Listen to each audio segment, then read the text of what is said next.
Justement, qui a oublié ça là-bas? À qui ça? C'est pour vous. Il y a M. Roth de la FIFA, et je prie de se mettre. Frère, bonjour. Bonjour.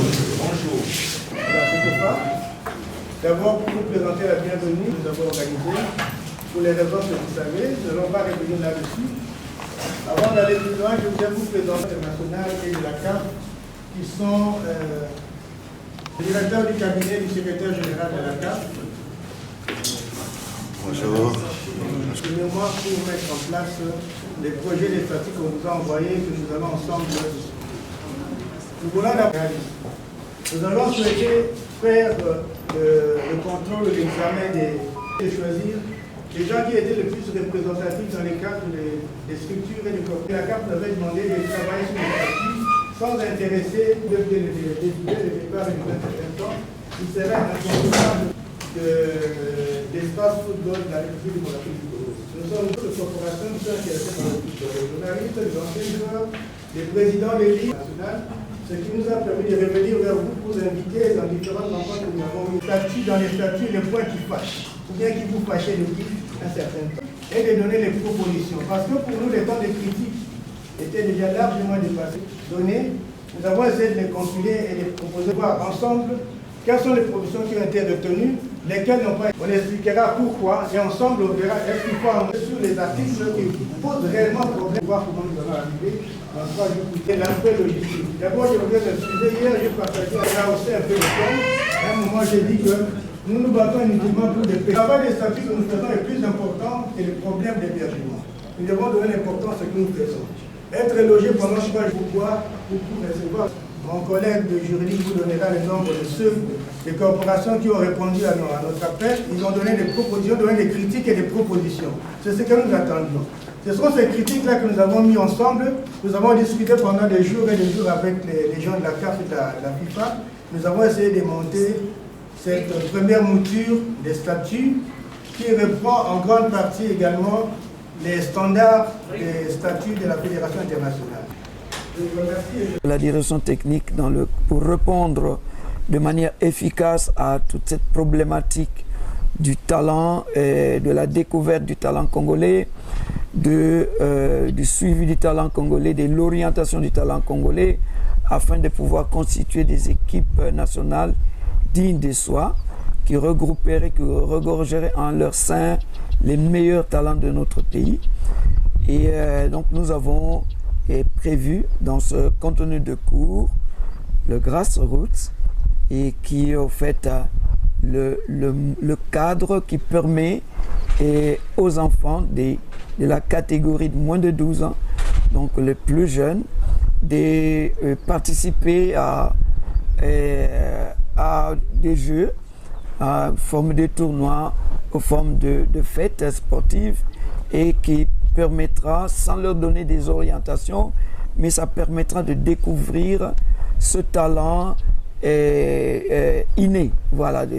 Et puis comme ça, les éducateurs et les bénévoles qui iront faire qui vont faire ce suivi des enfants vont dénicher les meilleurs et les orienter vers les structures organisées pour pouvoir désormais les prendre en charge.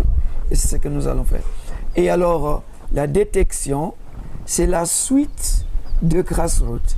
Dans la détection, on voudrait là, de manière spécifique, rechercher le vrai talent. Le talent qui répond aux besoins et aux besoins de la direction technique nationale pour le compte des équipes nationales.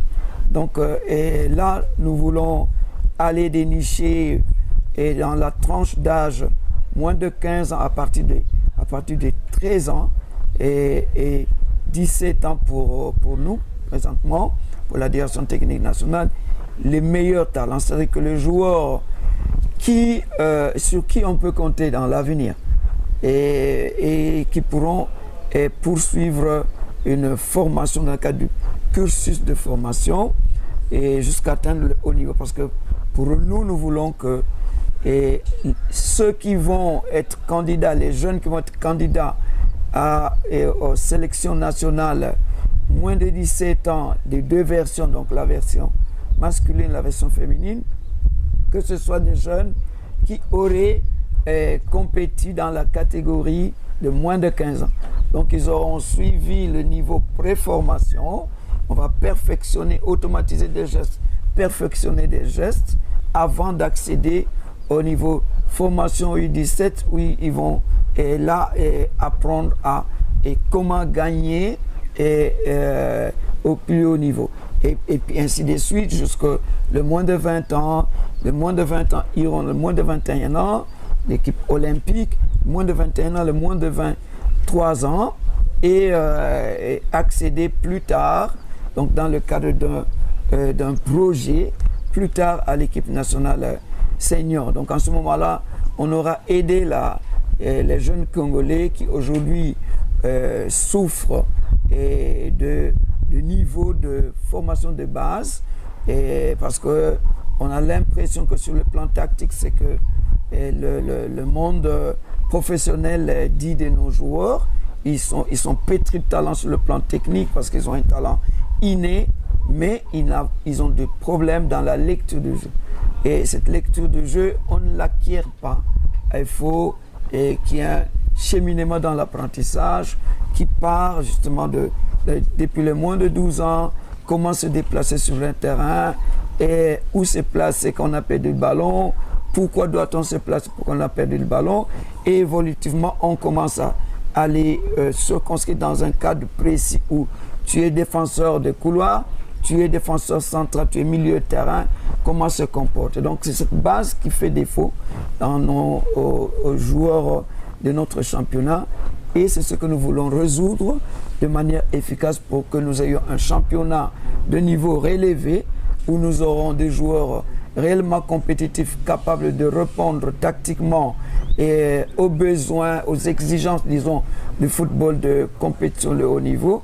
Et sur le plan physique, vous allez voir des joueurs qui sont, même au niveau de la sélection, qui ont du mal, qui ne savent pas courir. Parce qu'ils n'ont pas appris, ils n'ont pas fait l'éducation de la course. Voilà, même la foulée, il faut savoir la présenter. Donc, c'est le contenu de matière et de ce jour, depuis hier et aujourd'hui. Ensuite, le directeur technique national DTN Médard Loussadou Soubasiloa a planché sur l'entraînement selon les étapes d'apprentissage. Une séance cadre, la coordination chez les U9, les enfants de moins de 9 ans des écoles primaires. Aujourd'hui, moi, je suis intervenu sur les phases de développement et les étapes d'apprentissage. En fait, l'enfant qui est né par la croissance de l'enfant et suit un certain nombre d'étapes, de l'enfance, grande enfance, et puis la prépuberté, la puberté, l'adolescence, avant de devenir adulte. Et ces phases, il faut qu'on le connaisse pour ne pas donner, pour donner un contenu et un contenu d'entraînement qui cadre avec l'aptitude de l'enfant, l'habilité de l'enfant. Et parce que sur le plan physiologique et sur le plan, il faut tenir compte des aspects physiologiques, donc l'adaptation de l'organisme à l'effort, et sur le plan psychologique, le mental et la capacité de se concentrer de l'enfant. On sait qu'à une certaine tranche d'âge, la concentration de l'enfant est limitée et l'enfant peut pleurer parce qu'on ne lui donne pas le ballon. L'enfant peut pleurer parce que l'équipe vient d'encaisser. Et donc, toutes ces étapes-là doivent être respectées. Et c'est pour cela qu'il ne faut pas confier les enfants dès les bas âges à celui qui veut. Et c'est ce qui se passe encore aujourd'hui. Il y a beaucoup de bénévoles qui sont vraiment enthousiastes, qui aiment bien, qui veulent bien et qui participent. Et il faut le reconnaître, qui participent à l'encadrement de nos enfants. Et maintenant, nous voulons que plutôt qu'ils participent à la formation, à la formation de ces enfants. Et pour cela, on doit leur donner cette matière, qu'on connaisse la tranche de 6 à 8 ans. Qu'est-ce qu'il faut leur donner? Quelles sont les caractéristiques des enfants dans cette tranche d'âge sur les différents aspects physiologiques, anatomo-physiologiques, et sur le plan mental et sur le plan de l'intelligence. Et après l'étape, la phase de 8 à 10 ans. Et puis après, les 11 et 12 ans.